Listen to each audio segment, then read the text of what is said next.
Sesosok mayat berjenis kelamin pria ditemukan di Kali Mandopi, distrik Manokwari Utara.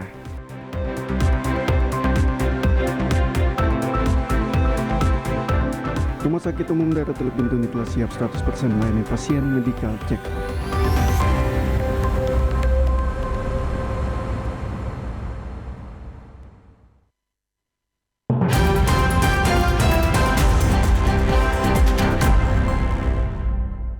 Selamat petang saudara, berita Papua Barat hari ini kembali hadir menjumpai Anda edisi Senin 8 Agustus 2022. Sejumlah informasi dari daerah di Papua Barat akan kami hadirkan untuk Anda. Bersama saya, Maria Talim Bekas, inilah Papua Barat selengkapnya. Saudara, sosok mayat berjenis kelamin pria ditemukan di Kali Mandopi, distrik Manokwari Utara, Papua Barat pada Sabtu 6 Agustus 2022 kemarin dalam keadaan tengkurap di permukaan air. Sekitar pukul 17.16 pada Sabtu 6 Agustus 2022 kemarin, warga Mandopi menemukan sesosok mayat pria yang mengambang di atas air tidak jauh dari rumahnya yang berada di sekitar Kali Mandopi, distrik Manokwari Utara. Kapolsek Amban, AKBP Juman Simanjuntak, yang dikonfirmasi TVRI Papua Barat pada Senin 8 Agustus 2022 membenarkan kejadian tersebut. Ia mengatakan, setelah menerima laporan dari warga yang datang ke Polsek, anggota bersama piket SPKT dan tim identifikasi Polres Manokwari langsung menuju lokasi Kali Mandopi dan mengevaluasi korban yang pada saat itu dalam keadaan tengkurap di atas air kali yang terlihat dangkal. Untuk selanjutnya dibawa ke Rumah Sakit Umum Daerah Manokwari guna dilakukan pemeriksaan lebih lanjut. Ya betul, pada hari Sabtu tanggal 6 Agustus 2022 kemarin sekitar pukul 17.15 WIB, kami dari Polsek Amban menerima laporan tentang adanya penemuan mayat di Kali Mandopi, di Kampung Mandopi, distrik Manokwari Utara. Setelah mendapat informasi itu,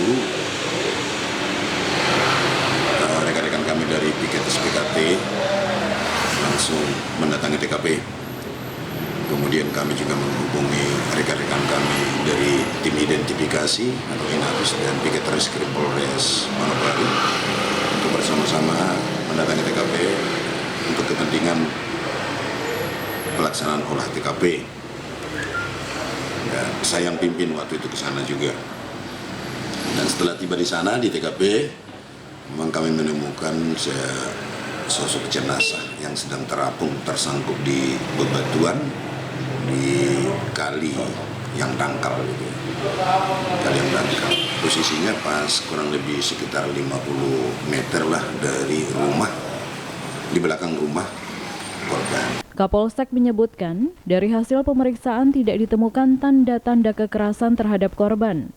Namun ditemukan satu luka goresan kecil di bagian pelipis korban. Dari pemeriksaan saksi-saksi dan keterangan keluarga korban, bahwa JY memang memiliki latar belakang penyakit epilepsi dan terkadang sering kambuh. Sering juga dari keluarga melakukan pengawasan terhadap korban untuk tidak berpergian ke laut maupun sungai yang berada di Kampung Mandopi, Manokwari Utara. Itu TKP, kemudian korban kita evakuasi bawa ke Rumah Sakit Umum Daerah Manokwari. Tujuannya adalah untuk memastikan apakah penemuan mayat itu ada kaitannya dengan suatu tindak pidana atau tidak. Dan kami temukan, selain itu juga kami juga mencari informasi terkait permasalahan itu dari beberapa saksi-saksi yang ada di sekitar TKP, termasuk dari keluarga. Terus sesampai di rumah sakit, dihasilkan hasil pemeriksaan visum itu, pemeriksaan fisik ya, tubuh korban, memang tidak ditemukan tanda-tanda kekerasan. Cuma memang di pelipis kanan itu ada satu luka kecil, di pelipis kanan ada luka kecil, luka lecet kecil. Itulah yang temuan yang kita dapatkan pada saat itu.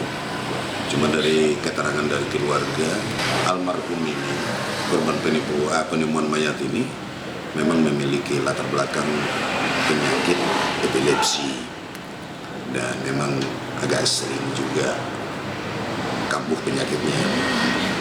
Jenazah JY sudah diserahkan kepada keluarga setelah pemeriksaan visum di Rumah Sakit Umum Daerah Manokwari Sabtu 6 Agustus 2022 untuk selanjutnya disemayamkan. Natalindo Kerewai, TVRI Papua Barat melaporkan.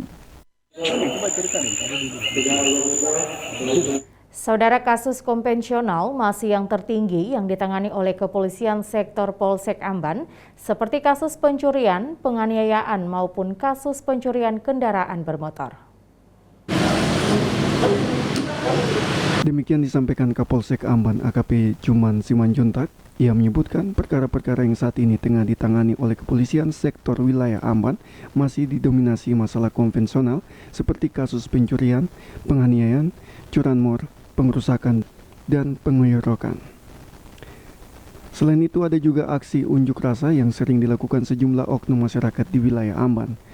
Meski begitu, Simanjuntak mengatakan aksi unjuk rasa yang sering dilakukan di wilayah hukumnya dapat berjalan aman atas kerjasama semua pihak, sehingga tidak terjadi masalah yang berarti selama dirinya menjabat Kapolsek Amban.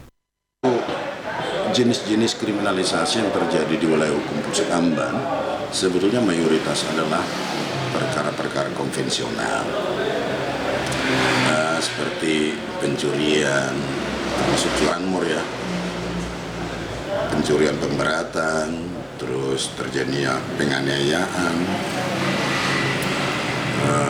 pengerusakan, pengeroyokan, jadi masih sifatnya konvensional. Dan yang paling banyak sebetulnya yang ngetren di wilayah Amban itu adalah misalnya aksi unjuk rasa, penyampaian aspirasi. Tetapi itu kita tangani dengan baik. Itu hak-hak demokrasi itu tetap kita junjung tinggi, kita hormati. Walaupun memang kita tetap unjuk rasa itu kita harapkan juga dilaksanakan dengan cara-cara yang elegan dan menghormati hak-hak masyarakat lainnya. Jadi kalaupun selama ini kami larang mereka untuk long march karena memang potensi kalau long march itu potensinya memang jelas akan mengganggu kepentingan orang lain.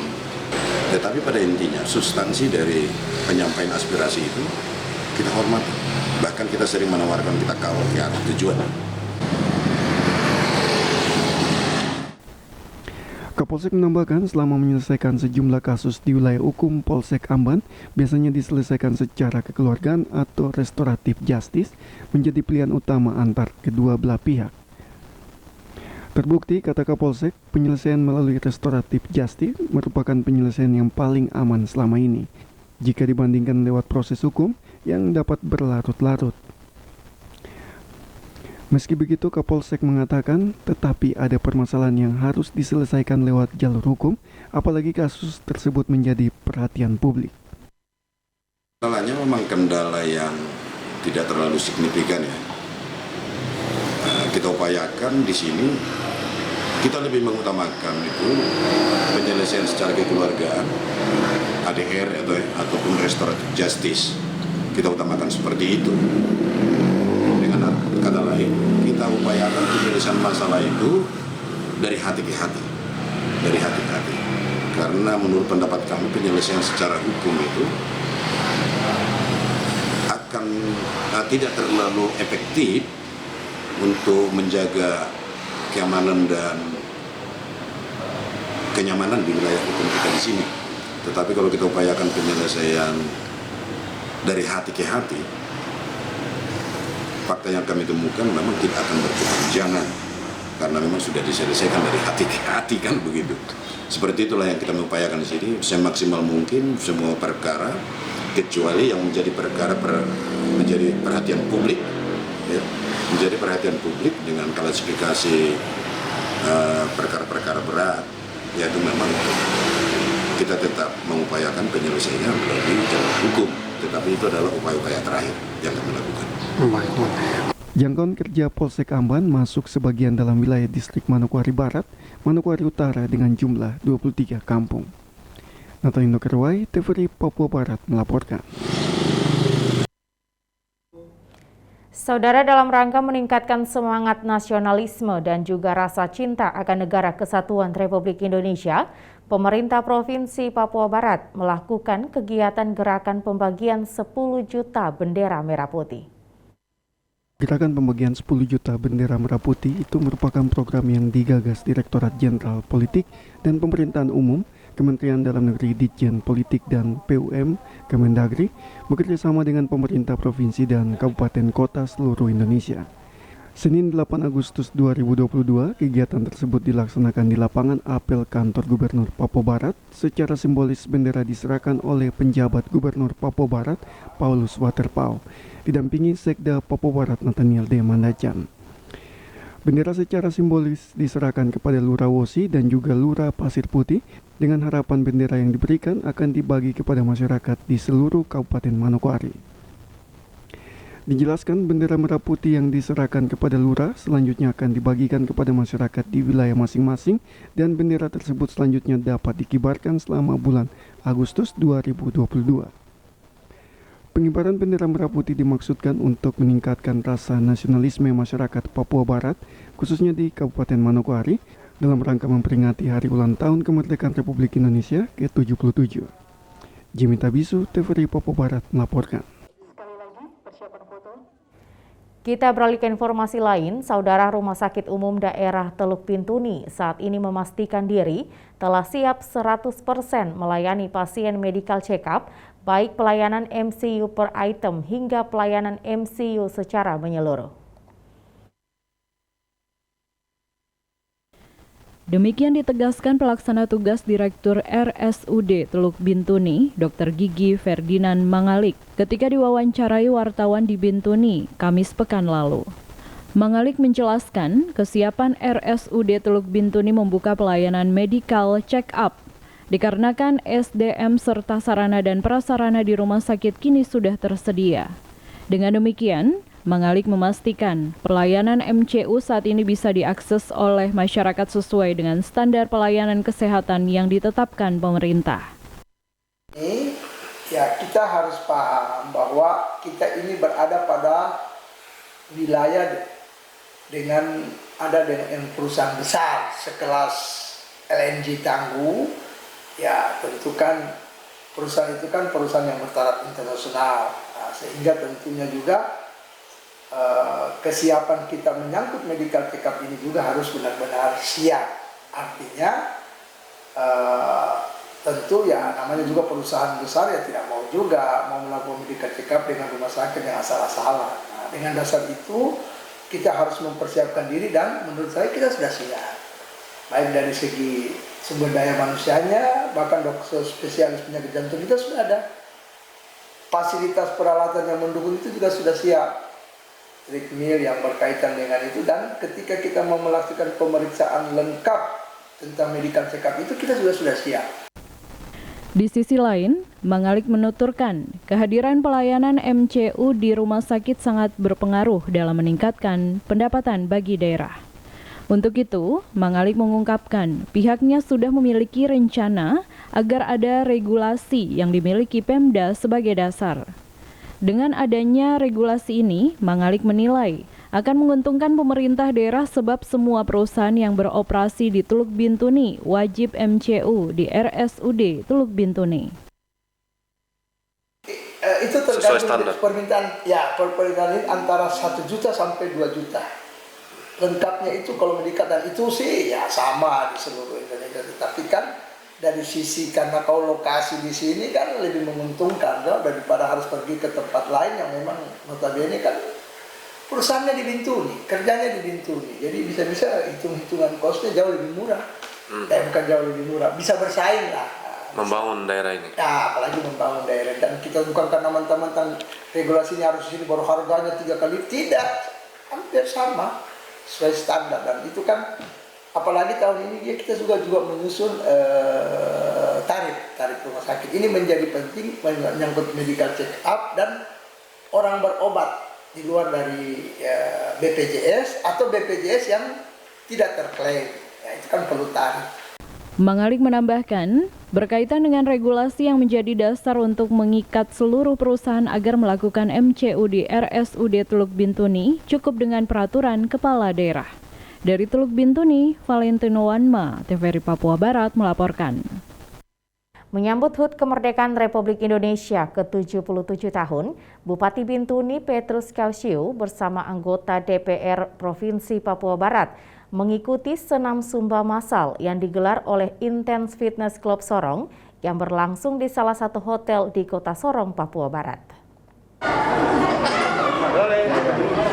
Bupati Bintuni Petrus Kasihiu bersama pengurus Partai Nasdem dan anggota DPR Provinsi Papua Barat menghadiri senam Zumba massal yang digelar di salah satu hotel di Kota Sorong, Papua Barat pada Minggu 7 Agustus 2022. Kedatangan orang nomor 1 di Kabupaten Bintuni itu disambut antusias oleh ratusan peserta senam Zumba.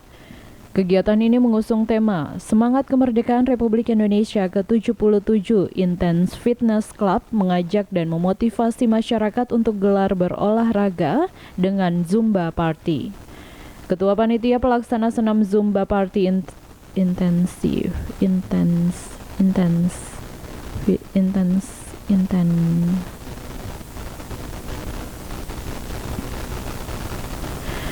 Ketua Panitia Pelaksana Senam Zumba Party Intense Fitness Club mengatakan, kegiatan senam Zumba massal party dilaksanakan dalam rangka Hari Ulang Tahun Kemerdekaan Republik Indonesia ke-77.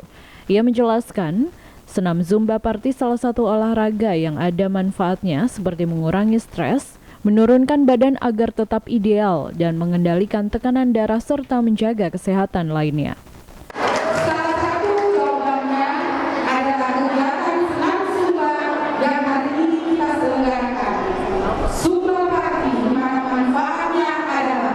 Mengurangi stres, mencari sarana bersosialisasi, menurunkan dan menjaga berat badan agar tetap ideal, mengendalikan tekanan darah, menjaga kesehatan jantung, dan di samping fungsi-fungsi lainnya.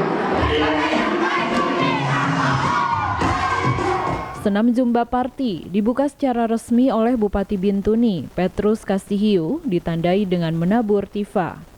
Bupati Petrus Kasihiu mengaku kehadirannya bersama pengurus Partai Nasdem diundang untuk menghadiri kegiatan tersebut.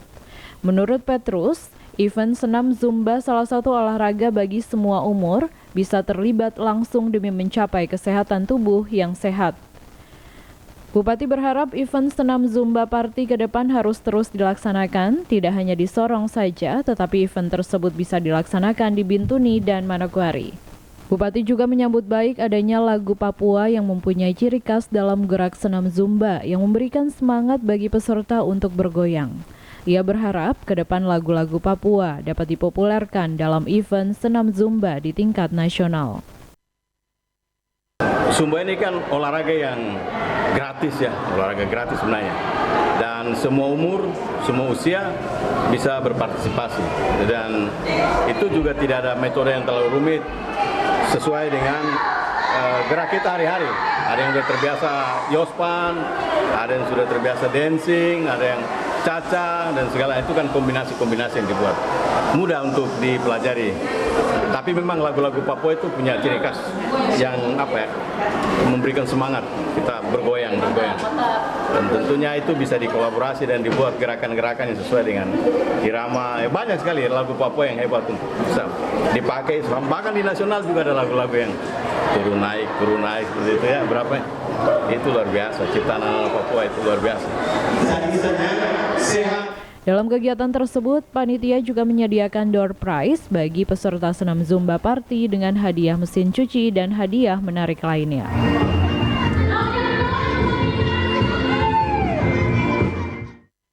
Informasi olahraga, saudara menutup kegiatan Futsal Cup Lu Raya ke-1, Kepala Suku Besar Arfak Domingus Mandacan berpesan, pemuda Lu Raya bisa menjadi contoh bagi pemuda lainnya untuk membangun Papua Barat. Hal tersebut disampaikan Kepala Suku Besar Arfak Domingus Mandacan yang menghadiri puncak acara kegiatan Futsal Lu Raya ke-1 tahun 2022 yang dilaksanakan oleh pemuda Lu Raya yang ada di ibu kota Provinsi Papua Barat. Dalam sambutannya, Kepala Suku Besar Arfak Domingos Manajan mengatakan kompetisi futsal pemuda Luwu Raya pemainnya sangat keras namun terlihat sportivitas adalah positif yang harus terus dijaga. Lebih lanjut disampaikan, kekeluargaan dan juga persaudaraan sangat penting sehingga diharapkan pemuda Luwu Raya harus bersatu bergandengan tangan membangun Papua Barat. Tadi kalau kita ikutin pemain Israel tadi, pemainnya cepat keras tapi sportivitas tetap dijaga dan disusun. Tinggi kan kita bukan semoga itu para pemuda Luwu Raya yang itu pemain keras tapi tidak ada yang marah, tetap senyum juga dan tetap bersahabat juga. Ini menjadi contoh pada persaudaraan kekeluargaan ini penting sekali. Untuk itu mari saya harapkan ini motivasi semangat mendorong anak-anak muda ini kemudian bisa meningkatkan prestasi baik di tingkat daerah atau di kabupaten tapi juga di provinsi maupun nasional dan juga internasional Ketua Pemuda Luwu Raya Provinsi Papua Barat Ahmad Kudus mengatakan event ini sebagai permulaan untuk menanamkan nilai-nilai kepemudaan dan juga bisa menyatukan pemuda Sulawesi Selatan untuk menjadi contoh yang baik dalam membangun Papua Barat. Tentunya kegiatan teman-teman dari Luwu Raya kali ini tuh setidaknya ada harapan yang kita sangat inginkan, yaitu bagaimana penanaman nilai-nilai kepemudaan yang pertama, terus sadar bahwa kita di sini berkumpul bersama, bagaimana bisa menjadi bagian dari masyarakat, dari pemuda sudah bisa memberi kesadaran bahwa kita di sini pemuda Sulsel harus bisa lebih bersatu dan memberi kontribusi yang baik bagi masyarakat. Tentunya di situ, karena kalau di KKSS sendiri itu ada banyak pilar di dalamnya. Dengan diadakannya event kayak seperti ini, mereka bisa berinteraksi lebih jauh, mereka bisa berkumpul dalam konteks kebaikan, dalam konteks kita harap bisa menjalin kekompakan sehingga mereka sadar bahwa kita itu bagian dari keluarga besar KKSS.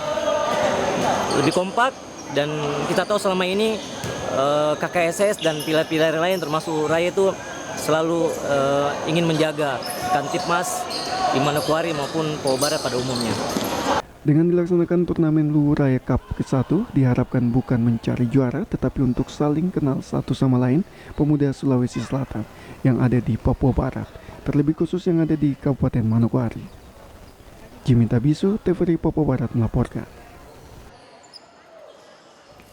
Selain itu, saudara, final turnamen Luwu Raya Futsal Cup ke-1, tim Luwu Raya berhasil menumbang tim Gowata dengan skor 5-1, skor 5-2, sedangkan Maros FC berada di peringkat ketiga.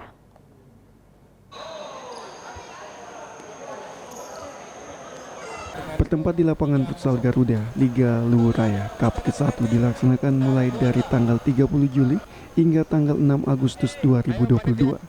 Diikuti oleh tim futsal yang berasal dari kerukunan pemuda Luwu Raya yang ada di Manokwari, Provinsi Papua Barat, antara lain tim Luwu Raya, Bintang, Bone, Pangkep, Gowata, Sopeng, Maros, dan Jeneponto.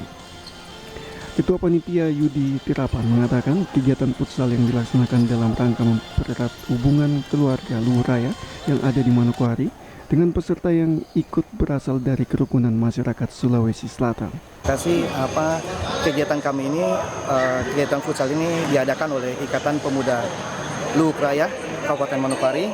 Ini bagian dari karena baru dibentuk sehingga kami baru membuat sebuah kegiatan yang bisa memperkenalkan kerukunan kami yang baru terbentuk ini. Yang jumlah pesertanya ada sekitar 10 dan itu cuma lingkup pilar-pilar atau kabupaten di Provinsi Sulawesi Selatan. Mulai kemarin tanggal 30 Agustus, berakhir hari ini tanggal 6 Agustus. Kemudian yang kami harapkan dari kegiatan ini adalah orang mulai mengenal kerukunan Ikatan Pemuda Luwu Raya, satu, dan kedua adalah kita menjalin tali silaturahmi antar pilar-pilar pemuda-pemuda pilar Sulawesi Selatan yang ada di Manokwari. Sementara itu, Nasrul, Ketua Pemuda Luraya Kabupaten Manokwari, mengatakan kegiatan futsal Luraya Cup ke-1 yang dilaksanakan untuk mempererat hubungan keluarga dan juga kebersamaan sebagai satu keluarga besar Sulawesi Selatan di Kabupaten Manokwari. Saya sebagai Ketua Pemuda Luraya Kabupaten Manokwari, nama Nasrul. Ya, harapan saya untuk kita melaksanakan kegiatan ini untuk mempererat hubungan silaturahmi dan menjaga persaudaraan di antara kita sesama pilar-pilar pemuda dari Sulawesi Selatan. Harapan kita dengan event yang pertama ini mudah-mudahan bisa terlaksana untuk yang kedua kali. Harapan yang berikutnya supaya pemuda-pemuda Sulawesi bisa lebih bermasyarakat di Manokwari.